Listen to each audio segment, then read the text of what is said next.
всяка година 2 милиона жени по света чуват диагнозата рак на гърдата. Около 4000 от тях са българки. Една от 8 жени ще развие рак на гърдата в своя живот. Аз съм една от тези жени. Аз съм една от 8.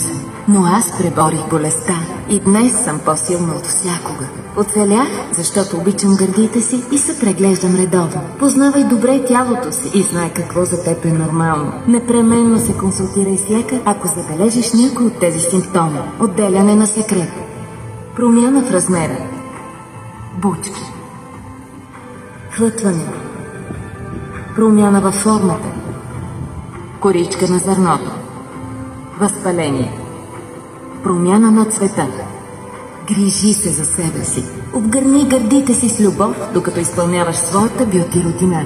Редовните самопрегледи могат да ти спасят живота. Направи го от любов към себе си и своите близки.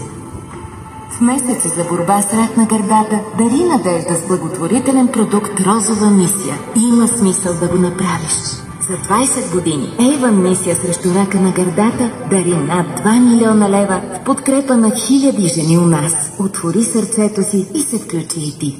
Благодаря.